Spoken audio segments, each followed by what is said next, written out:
शुक्लाम्बरधरं विष्णुं शशिवर्णं चतुर्भुजं प्रसन्नवदनं ध्यायेत् सर्वविघ्नोपशान्तये। यस्य द्विरदवक्त्राद्याः पारिष्यदाः परशतं विघ्नं निघ्नन्ति सततं विश्वक्सेनं तमाश्रये। व्यासं वसिष्ठनप्तारं शक्तेः पौत्रमकल्मषं पराशरात्मजं वन्दे शुकतातं तपोनिधिं।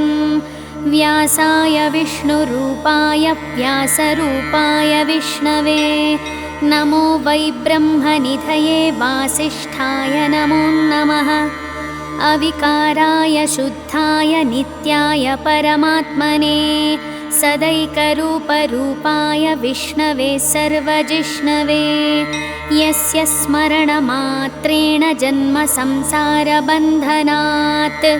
विमुच्यते नमस्तस्मै विष्णवे प्रभविष्णवे। ॐ नमो विष्णवे प्रभविष्णवे। श्रीवैशम्पायन उवाच श्रुत्वा धर्मानशेषेण पावनानि च सर्वशः युधिष्ठिरः शान्तनवं पुनरेवाभ्यभाषत। युधिष्ठिर उवाच किमेकं दैवतं लोके किं वाप्येकं परायणं स्तुवन्तः कमर्चन्तः प्राप्नुयुर्मानवाः शुभम्। को धर्मः सर्वधर्माणां भवतः परमो मतः किं जपन्युच्यते जन्तुर्जन्म संसारबन्धनात्। श्रीभीष्म उवाच जगत्प्रभुं देवदेवमनन्तं पुरुषोत्तमं स्तुवन्नाम सहस्रेण पुरुषः सततोत्थितः। तमेव चार्चयन्नित्यं भक्त्या पुरुषमव्ययम् ध्यायन् स्तुवन्नमस्यंश्च यजमानस्तमेव च। अनादिनिधनं विष्णुं सर्वलोकमहेश्वरं लोकाध्यक्षं स्तुवन्नित्यं सर्वदुःखातिगो भवेत्। ब्रह्मण्यं सर्वधर्मज्ञं लोकानां कीर्तिवर्धनं लोकनाथं महद्भूतं सर्वभूतभवोद्भवम्। एष मे सर्वधर्माणां धर्मोऽधिकतमो मतः यद्भक्त्या पुण्डरीकाक्षं स्तवैरच्चेन्नरः सदा। परमं यो महत्तेजः परमं यो महत्तपः परमं यो महद्ब्रह्म परमं यः परायणं पवित्राणां पवित्रं यो मङ्गलानां च मङ्गलं दैवतं दैवतानां च भूतानां यो व्ययः पिता यतः सर्वाणि भूतानि भवन्त्यादियुगागमे यस्मिंश्च प्रलयं यान्ति पुनरेव युगक्षये तस्य लोकप्रधानस्य जगन्नाथस्य भूपते विष्णोर्नाम सहस्रं मे शृणु पापभयापहम्। यानि नामानि गौणानि विख्यातानि महात्मनः ऋषिभिः परिगीतानि तानि वक्ष्यामि भूतये। ऋषिर्नाम्नां सहस्रस्य वेदव्यासो महामुनिः छन्दोनुष्ठुप् तथा देवो भगवान् देवकीसुतः अमृतांशोद्भवो बीजं शक्तिर्देवकीनन्दनः त्रिसामाहृदयं तस्य शान्त्यर्थे विनियुज्यते। विष्णुं जिष्णुं महाविष्णुं प्रभविष्णुं महेश्वरम् अनेकरूपदैत्यान्तं नमामि पुरुषोत्तमम्। अस्य श्रीविष्णोर्दिव्यसहस्रनामस्तोत्रमहामन्त्रस्य श्रीवेदव्यासो भगवान् ऋषिः अनुष्ठुप् छन्दः श्रीमहाविष्णुः परमात्मा श्रीमन्नारायणो देवता अमृतांशोद्भवो भानुरिति बीजं देवकीनन्दनस्रष्टेति शक्तिः उद्भवक्षोभणो देव इति परमो मन्त्रः शङ्खबृन्नन्दकी चक्रीति कीलकं शाङ्गधन्वा गदाधर इत्यस्त्रं रथाङ्गपाणिरक्षोभ्य इति नेत्रं त्रिसामसामगः सामेति कवचम् आनन्दं परब्रह्मेति योनिः ऋतुः सुदर्शनः काल इति दिग्बन्धः श्रीविश्वरूप इति ध्यानम् श्रीमहाविष्णुप्रीत्यर्थे सहस्रनामजपे विनियोगः ध्यानम् क्षीरोदन्वत्प्रदेशे शुचिमणिविलसत्सैकते मौक्तिकानां मालाक्लुप्तासनस्थस्फटिकमणिनिभैर्मौक्तिकैर्मण्डिताङ्गः शुभ्रैरभ्रैरदभ्रैरुपरि विरचितैर्मुक्तपीयूषवर्षैः आनन्दीनः पुनीयादरिनलिनगदाशङ्खपाणिर्मुकुन्दः भूपादौ यस्य नाभिर्वियदसुरनिलश्चन्द्रसूर्यौ च नेत्रे कर्णावासाः शिरोद्यौर्मुखमपि दहनो यस्य वास्तेयमब्धिः अन्तस्थं यस्य विश्वं सुरनरखगगो भोगि गन्धर्वदैत्येः चित्रं रम्यते तं त्रिभुवनवपुषं विष्णुमीशं नमामि शान्ताकारं भुजगशयनं पद्मनाभं सुरेशं विश्वाकारं गगनसदृशं मेघवर्णं शुभाङ्गं लक्ष्मीकान्तं कमलनयनं योगिहृद्ध्यानगम्यं वन्दे विष्णुं भवभयहरं सर्वलोकैकनाथं मेघश्यामं पीतकौशेयवासं श्रीवत्साङ्कं कौस्तुभोद्भासिताङ्गं पुण्योपेतं पुण्डरीकायताक्षं विष्णुं वन्दे सर्वलोकैकनाथम् नमः समस्तभूतानामादिभूताय भूभृते अनेकरूपरूपाय विष्णवे प्रभविष्णवे सशङ्खचक्रं सकिरीटकुण्डलं सपीतवस्त्रं सरसीरुहेक्षणं सहारवक्षस्थलशोभिकौस्तुभं नमामि विष्णुं शिरसा चतुर्भुजम् छायायां पारिजातस्य हेमसिंहासनोपरि आसीनमम्बुदश्याममायताक्षमलङ्कृतं चन्द्राननं चतुर्बाहुं श्रीवत्साङ्कितवक्षसं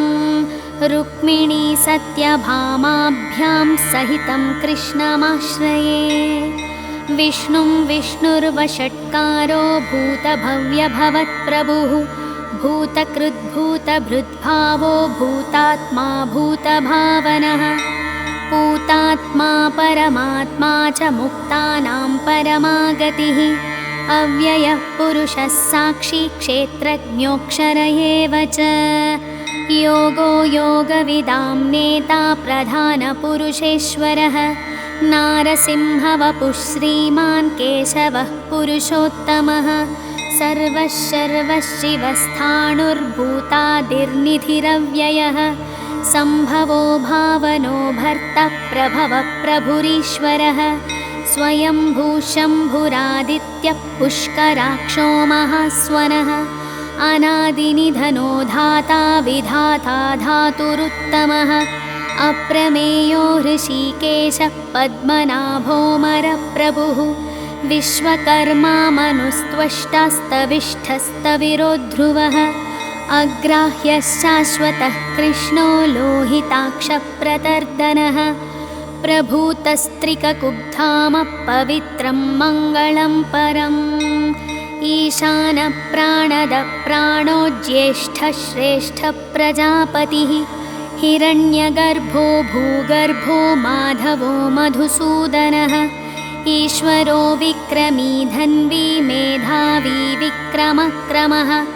अनुत्तमो दुराधक्षः कृतज्ञः कृतिरात्मवान् सुरेशः शरणं शर्म विश्वरेता प्रजाभवः अहः संवत्सरो व्यालः प्रत्ययः सर्वदर्शनः अजः सर्वेश्वरः सिद्धः सिद्धिः सर्वादिरच्युतः वृषाकापिरमेयात्मा सर्वयोगविनिःसृतः वसुर्वसुमनाः सत्यः सम्मात्मा सम्मितः समः अमोघः पुण्डरीकाक्षो वृषकर्मा वृषाकृतिः रुद्रो बहुशिरा बभ्रुर्विश्वयोनिः शुचिश्रवाः अमृतः शाश्वतस्थाणुर्वरारोहो महातपः सर्वगः सर्वविद्भानुर्विश्वक्सेनो जनार्दनः वेदो वेदविदव्यङ्गो वेदाङ्गो वेदवित्कविः लोकाध्यक्षः सुराध्यक्षो धर्माध्यक्षः कृताकृतः चतुरात्मा चतुर्व्यूहश्चतुर्दंष्ट्रश्चतुर्भुजः भ्राजिष्णुर्भोजनं भोक्ता सहिष्णुर्जगदादिजः अनघो विजयो जेता विश्वयोनिः पुनर्वसुः उपेन्द्रो वामनः प्रांशुरमोघः शुचिरूर्जितः अतीन्द्रः सङ्ग्रहः सर्गो धृतात्मा नियमो यमः वेदो वैद्यः सदा योगी वीरः माधवो मधुः अतीन्द्रियो महामायो महोत्साहो महाबलः महाबुद्धिर्महावीर्यो महाशक्तिर्महाद्युतिः अनिर्देश्य वपुः श्रीमानमेयात्मा महाद्रिधृत् महेश्वासो महीभर्ता श्रीनिवासः सताङ्गतिः अनिरुद्धः सुरानन्दो गोविन्दो गोविदाम्पतिः मरीचिर्दमनो हंसः सुपर्णो भुजगोत्तमः हिरण्यनाभः सुतपाः पद्मनाभः प्रजापतिः अमृत्युः सर्वदृक्सिंहा सन्धाता सन्धिमान् स्थिरः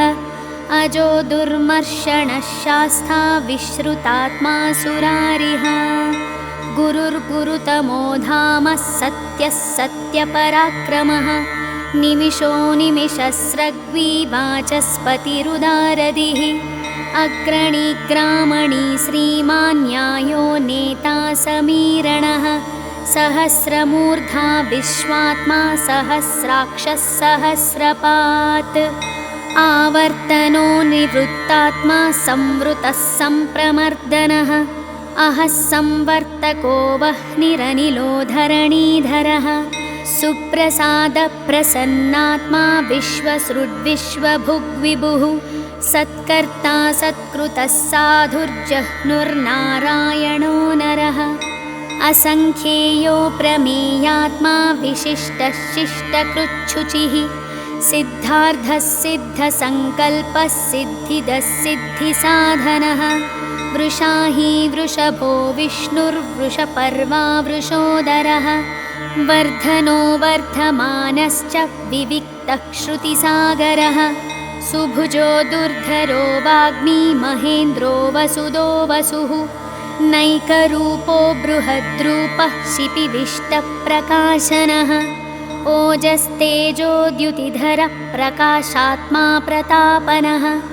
बुद्धः स्पष्टाक्षरो मन्त्रश्चन्द्रांशूर्भास्करद्युतिः अमृतांशूद्भवो बानुः शशिबिन्दुः सुरेश्वरः औषधं जगतः सेतुः सत्यधर्मपराक्रमः भूतभव्यभवन्नाथः पवनः पावनो नलः कामः कामकृत्कान्तः कामः कामप्रदप्रभुः युगादिकृत्युगावर्तो नैकमायो महाशनः अदृश्यो व्यक्तरूपश्च सहस्रजिदनन्तजित् इष्टो विशिष्टः शिष्टेष्टः शिखण्डी नहुषो वृषः क्रोधः क्रोधकृत्कर्ता विश्वबाहुर्महीधरः अच्युतः प्रतिथः प्राणः प्राणदो वासवानुजः अपाङ्निधिरधिष्ठानमप्रमत्तः प्रतिष्ठितः स्कन्दः स्कन्दधरो धुर्यो वरदो वायुवाहनः वासुदेवो बृहद्भानुरादिदेवः पुरन्दरः अशोकस्तारणस्तारः शूरशौरिर्जनेश्वरः अनुकूलश्च तावर्तः पद्मी पद्मनिभेक्षणः पद्मनाभोरविन्दाक्षः पद्मगर्भश्शरीरभृत् महर्धिरुद्धो वृद्धात्मा महाक्षो गरुडध्वजः अतुलशरभो भीमः समयज्ञो हविर्हरिः सर्वलक्षणलक्षण्यो लक्ष्मीवान् समितिञ्जयः विक्षरो रोहितो मार्गो हेतुर्दामोदरः सहः महीधरो महाभागो वेगवानमिताशनः उद्भवक्षोभणो देवः श्रीगर्भः परमेश्वरः करणं कारणं कर्ता विकर्ता गहनो गुहः व्यवसायो व्यवस्थानः संस्थानस्थानदो ध्रुवः परर्थिः परमस्पष्टस्तुष्टः पुष्टश्चुभीक्षणः रामो विरामो विरजो मार्गो नेयो नयोनयः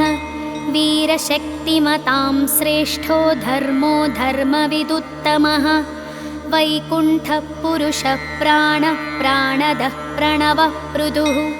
हिरण्यगर्भः शत्रुघ्नो व्याप्तो वायुरधोक्षजः ऋतुः सुदर्शनः कालः परमेष्टिपरिग्रहः उग्रः संवत्सरो दक्षो विश्रामो विश्वदक्षिणः विस्तारस्थावरस्थाणुः प्रमाणं बीजमव्ययम् अर्थोऽनर्थो महाकोशो महाभोगो महाधनः अनिर्विण्णस्थविष्टो भूर्धर्मयूपो महामखः नक्षत्रनेमिर्नक्षत्री क्षमक्षामः समीहनः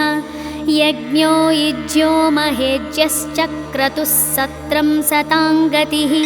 सर्वदर्शी विमुक्तात्मा सर्वज्ञो ज्ञानमुत्तमम् सुवृतः सुमुखः सूक्ष्मः सुघोषः सुखदः सुहृत् मनोहरो जितक्रोधो वीरबाहुर्विदारणः स्वापनो स्ववशो व्यापी नैकात्मा नैककर्मकृत् वत्सरो वत्सलो वत्सी रत्नगर्भो धनेश्वरः धर्मगुब्धर्मकृद्धर्मी सदः सत्क्षरमक्षरम् अविज्ञाता सहस्रांशुर्विधाता कृतलक्षणः गभस्तिनेमिः सत्त्वस्थः सिंहो भूतमहेश्वरः आदिदेवो महादेवो देवेशो देवभृत्गुरुः उत्तरो गोपतिर्गोप्ता ज्ञानगम्यः पुरातनः शरीरभूतभृद्भोक्ता कपीन्द्रो भूरिदक्षिणः सोमपो मृतपः सोमः पुरुजित्पुरुषत्तमः विनयो जयत्सत्यसन्धो दाशार्हः सात्वतां पतिः जीवो विनयिता साक्षी मुकुन्दो मितविक्रमः अम्भोनिधिरनन्तात्मा महोदधिशयोऽन्तकः अजो महार्हः स्वाभाव्यो जितमित्रः प्रमोदनः आनन्दो नन्दनो नन्दः सत्यधर्मा त्रिविक्रमः महर्षिः कपिलाचार्यः कृतज्ञो मेदिनीपतिः त्रिपदस्त्रिदशाध्यक्षो महाशृङ्गः कृतान्तकृत् महावराहो गोविन्दः सुषेणः कनकाङ्गदी गुह्यो गभीरो गहनो गुप्तश्चक्रगदाधरः वेदास्वाङ्गोजितः कृष्णो दृढसङ्कर्षणोच्युतः वरणो वारुणो वृक्षः पुष्कराक्षो महामनाः भगवान् भगहानन्दी वनमाली हलायुधः आदित्यो ज्योतिरादित्यः सहिष्णुर्गतिसत्तमः सुधन्वाखण्डपरशुर्दारुणो द्रविणप्रदः द्विविस्पृक्सर्वदृग्व्यासो वाचस्पतिरयोनिजः त्रिसामासामगः सामनिर्वाणं भेषजम्भिषक् सन्न्यासकृच्छमः शान्तो निष्ठा शान्तिः परायणम् शुभाङ्गश्शान्तिदस्रष्टा कुमुदः कुवलेशयः गोहितो गोपतिर्गोप्ता वृषभाक्षो वृषप्रियः अनिवर्ती निवृत्तात्मा संक्षेप्ताक्षेमकृच्छिवः श्रीवत्सवक्षा श्रीवासः श्रीपतिः श्रीमताम्बरः श्रीधः श्रीशः श्रीनिवासः श्रीनिधिः श्रीविभावनः श्रीधरः श्रीकरः श्रेयः श्रीमान् लोकत्रयाश्रयः स्वक्षस्वङ्गश्चतानन्दो नन्दिर्ज्योतिर्गणेश्वरः विजितात्मा विधेयात्मा सत्कीर्तिच्छिन्नसंशयः उदीर्णः सर्वतश्चक्षुरनीशः शाश्वतस्थिरः भूषयो भूषणो भूतिर्विशोकशोकनाशनः अर्चिष्मानर्चितः कुम्भो विशुद्धात्मा विशोधनः अनिरुद्धो प्रतिरथः प्रद्युम्नोमितविक्रमः कालनेमिनिहावीरः शौरिः शूरजनेश्वरः त्रिलोकात्मा त्रिलोकेशः केशवः केशिहा हरिः कामदेवः कामपालः कामी कान्तकृतागमः अनिर्देश्य वपुर्विष्णुर्वीरोऽनन्तो धनञ्जयः ब्रह्मण्यो ब्रह्मकृद्ब्रह्मा ब्रह्म ब्रह्मविवर्धनः ब्रह्मविद् ब्राह्मणो ब्रह्मी ब्रह्मज्ञो ब्राह्मणप्रियः महाक्रमो महाकर्मा महातेजा महोरगः महाक्रतुर्महायज्वा महायज्ञो महाहविः स्तव्यस्तवप्रियस्तोत्रं स्तुतिस्तोतारणप्रियः पूर्णः पुरयिता पुण्यः पुण्यकीर्तिरनामयः मनोजवस्तीर्थकरो वसुरेता वसुप्रदः वसुप्रदो वासुदेवो वसुर्वसुमनाहविः सद्गतिः सत्कृतिः सत्ता सद्भूतिः सत्परायणः शूरसेनो यदुश्रेष्ठः सन्निवासः सुयामुनः भूतावासो वासुदेवः सर्वासु निलयो नलः दर्पः दर्पदो दृप्तो दुर्धरो धापराजितः विश्वमूर्तिर्महामूर्तिर्दीप्तमूर्तिरमूर्तिमान् अनेकमूर्तिरव्यक्तश्शतमूर्तिश्शताननः एकोनैकस्तवः कङ्किं यत्तत्पदमनुत्तमम् लोकबन्धुर्लोकनाथो माधवो भक्तवत्सलः सुवर्णवर्णो हेमाङ्गो वराङ्गश्चन्दनाङ्गदी वीरः शून्यो घृताशीरचलश्चलः अमानीमानदो मान्यो लोकस्वामी त्रिलोकधृत् सुमेधा मेधजो धन्यः सत्यमेधाधराधरः तेजो वृषोद्युतिधरः सर्वशस्त्रभृताम्बरः प्रग्रहो निग्रहो व्यग्रो नैकशृङ्गो गदाग्रजः चतुर्मूर्तिश्चतुर्बाहुश्चतुर्व्यूहश्चतुर्गतिः चतुरात्मा चतुर्भावश्चतुर्वेदविदेकपात् समावर्तो निवृत्तात्मा दुर्जयो दुरतिक्रमः दुर्लभो दुर्गमो दुर्गो दुरावासो दुरारिः शुभाङ्गो लोकसारङ्गः सुतन्तुस्तन्तुवर्धनः इन्द्रकर्मा महाकर्मा कृतकर्मा कृतागमः उद्भवः सुन्दरः सुन्दो रत्ननाभः सुलोचनः अर्को वाजसनः शृङ्गी जयन्तः सर्वविजयी सुवर्णबिन्दुरक्षोभ्यः सर्ववागीश्वरेश्वरः महाह्रदो महागर्तो महाभूतो महानिधिः कुमुदः कुन्दरः कुन्दः पर्जन्यः पावनोऽनिलः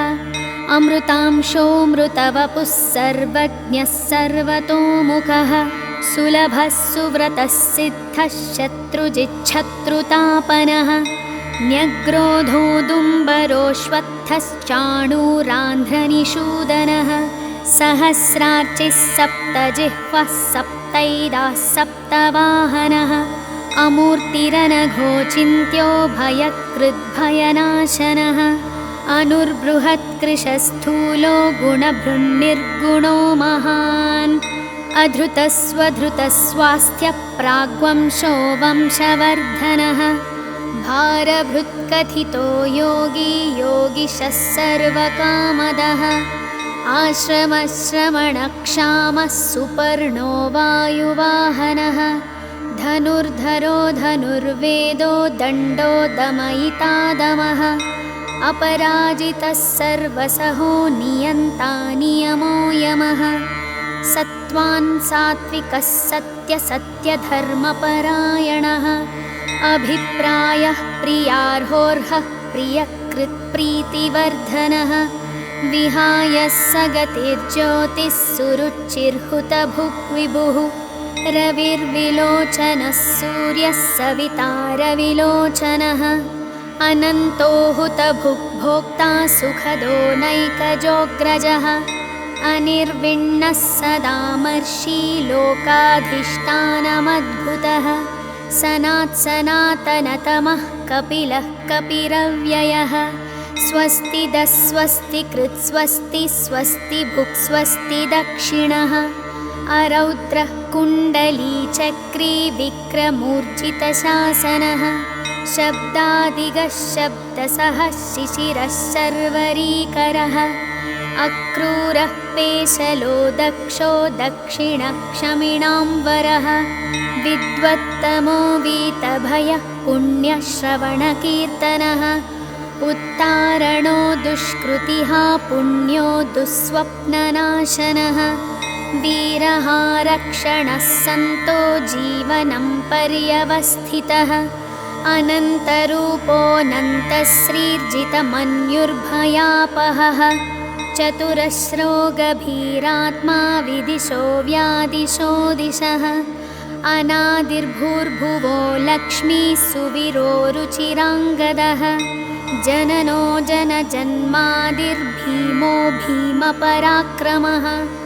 आधारनिलयो धाता पुष्पहासः प्रजागरः ऊर्ध्वगः सत्पथाचारः प्राणदः प्रणवः पणः प्रमाणं प्राणनिलयः प्राणभृत् प्राणजीवनः तत्त्वं तत्त्वविदेकात्मा जन्ममृत्युजरातिगः भूर्भुवः स्वस्तरुस्तारः सविता प्रपितामहः यज्ञो यज्ञपतिर्यज्वा यज्ञाङ्गो यज्ञवाहनः यज्ञभृत्यज्ञकृत्यग्नि यज्ञभुग्यज्ञसाधनः यज्ञान्तकृत्यज्ञगुह्यमन्नमन्नादयेव च आत्मयोनिः स्वयं जातो वैखानः सामगायनः देवकीनन्दनः स्रष्टा क्षितीशः पापनाशनः शङ्खबृन्नन्दकी चक्री शाङ्गधन्वा गदाधरः रथाङ्गपाणिरक्षोभ्यः सर्वप्रहरणायुधः श्रीसर्वप्रहरणायुध ॐ नम इति वनमाली गदी शार्ङ्गी शङ्खी चक्री च नन्दकी श्रीमन्नारायणो विष्णुर्वासुदेवोऽभिरक्षतु श्रीवासुदेवोऽभिरक्षतु ॐ नम इति श्रीभीष्म उवाच इतीदं कीर्तनीयस्य केशवस्य महात्मनः नाम्नां सहस्रं दिव्यानामशेषेण प्रकीर्तितम् य इदं शृणुयान्नित्यं यश्चापि परिकीर्तयेत् नाशुभं प्राप्नुयात् किञ्चित् सोमुत्रेह च मानवः वेदान्तगो ब्राह्मणः स्यात् क्षत्रियो विजयी भवेत् वैश्यो धनसमृद्धः स्यात् शूद्रः सुखमवाप्नुयात् धर्मार्थी प्राप्नुयात् धर्ममर्थार्थी चार्थमाप्नुयात् कामानवाप्नुयात् कामी प्रजार्थी चाप्नुयात् प्रजाः भक्तिमान् यः सदोत्थाय शुचिस्तद्गतमानसः सहस्रं वासुदेवस्य नाम्नामेतत् प्रकीर्तयेत् यशः प्राप्नोति विपुलं याति प्राधान्यमेव च अचलां श्रियमाप्नोति श्रेयः प्राप्नोत्यनुत्तमम् न भयं क्वचिदाप्नोति वीर्यं तेजश्च विन्दति भवत्यरोगो द्युतिमान् बलरूपगुणान्वितः रोगार्तो मुच्यते रोगात् बद्धो मुच्येत बन्धनात् भयान्मुच्येत भीतस्तु मुच्येतापन्नापदः दुर्गाण्यतितरत्याशु पुरुषः पुरुषोत्तमम् स्तुवन्नाम सहस्रेण नित्यं भक्तिसमन्वितः वासुदेवाश्रयो मर्त्यो वासुदेवपरायणः सर्वपापविशुद्धात्मा याति ब्रह्म सनातनम् न वासुदेवभक्तानामशुभं विद्यते क्वचित् जन्म मृत्युजरा व्याधिभयं नैवोपजायते इमं स्तवमधीयानः श्रद्धा भक्तिसमन्वितः युज्येतात्मा सुखक्षान्तिः श्रीधृतिस्मृतिकीर्तिभिः न क्रोधो न च मात्सर्यं न लोभो नाशुभामतिः भवन्ति कृतपुण्यानां भक्तानां पुरुषोत्तमे द्यौः सच्चन्द्रार्कनक्षत्रं खं दिशो भूर्महोदधिः वासुदेवस्य वीर्येण विधृतानि महात्मनः ससुरासुरगन्धर्वं स यक्षोरगराक्षसं जगद्वेषे वर्ततेदं कृष्णस्य सचराचरम् इन्द्रियाणि मनोबुद्धिस्तत्त्वं तेजोबलं धृतिः वासुदेवात्मकान्याहुः क्षेत्रं क्षेत्रज्ञ एव च सर्वागमानामाचारः प्रथमं परिकल्पितः आचारप्रभवो धर्मो धर्मस्य प्रभुरच्युतः ऋषयः पितरो देवा महाभूतानि धातवः जङ्गमाजङ्गमं चेदं जगन्नारायणोद्भवम् योगो ज्ञानं तथा साङ्ख्यं विद्या शिल्पादिकर्म च वेदाशास्त्राणि विज्ञानमेतत् सर्वं जनार्दनात् एको विष्णुर्महद्भूतं पृथग्भूतान्यनेकशः त्रीन् लोकान् व्याप्य भूतात्मा भुङ्क्ते विश्वभुगव्ययः इमं स्तवं भगवतो विष्णोर्व्यासेन कीर्तितं पठेद्य इच्छेत् पुरुषः श्रेयः प्राप्तुं सुखानि च विश्वेश्वरमजं देवं जगतः प्रभुमव्ययम् भजन्ति ये पुष्कराक्षं न ते यान्ति पराभवम् न ते यान्ति पराभवम् ॐ नमः इति अर्जुन उवाच पद्मपत्रविशालाक्षा पद्मनाभः सुरोत्तम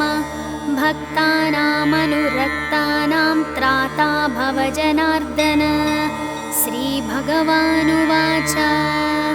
यो मां नाम सहस्रेण स्तोतुमिच्छति पाण्डव सोऽहमेकेन श्लोकेन स्तुत एव न संशयः स्तुत एव न संशय ॐ नमः इति व्यास उवाच वासनाद्वासुदेवस्य वासितं ते जगत्त्रयं सर्वभूतानि वासोऽसि वासुदेव नमोऽस्तु ते श्रीवासुदेव नमोऽस्तु ते ॐ नमः इति पार्वत्युवाच केनोपायेन लघुना विष्णोर्नाम सहस्रकं पठ्यते पण्डितैर्नित्यं श्रोतुमिच्छाम्यहं प्रभो ईश्वर उवाच श्रीराम राम रामेति रमे रामे मनोरमे सहस्रनाम तत्तुल्यं रामनामवरानने श्रीराम राम रामेति रमे रामे मनोरमे सहस्रनाम तत्तुल्यं रामनामवरानने श्रीराम राम रामेति रमे रामे मनोरमे सहस्रनाम तत्तुल्यं रामनामवरानने श्रीरामनामवरानन ॐ नमः इति ब्रह्मोवाच नमोऽस्त्वनन्ताय सहस्रमूर्तये सहस्रपादाक्षिरोरुबाहवे सहस्रनाम्ने पुरुषाय शाश्वते सहस्रकोटियुगधारिणे नमः सहस्रकोटियुगधारिणे ॐ नमः इति सञ्जय उवाच यत्र योगेश्वरः कृष्णो यत्र पार्थो धनुर्धरः तत्र श्रीर्विजयो भूतिर्ध्रुवा नीतिर्मतिर्मम श्रीभगवानुवाच अनन्याश्चिन्तयन्तो मां ये जनाः पर्युपासते तेषां नित्याभियुक्तानां योगक्षेमं वहाम्यहम् परित्राणाय साधूनां विनाशाय च दुष्कृतां धर्मसंस्थापनार्थाय सम्भवामि युगे युगे आर्ता विषण्णा शिथिलाश्च भीताः घोरेषु च व्याधिषु वर्तमाना सङ्कीर्त्य नारायणशब्दमात्रं विमुक्तदुःखाः सुखिनो भवन्ति यदक्षरपदभ्रष्टं मात्राहीनं तु यद्भवेत् तत्सर्वं क्षम्यतां देव नारायण नमोऽस्तु ते कायेन वाचा मनसेन्द्रियैर्वा बुद्ध्यात्मना वा प्रकृते स्वभावात् करोमि यद्यत् सकलं परस्मै नारायणायेति समर्पयामि इति श्रीविष्णुसहस्रनामस्तोत्रं सम्पूर्णम्।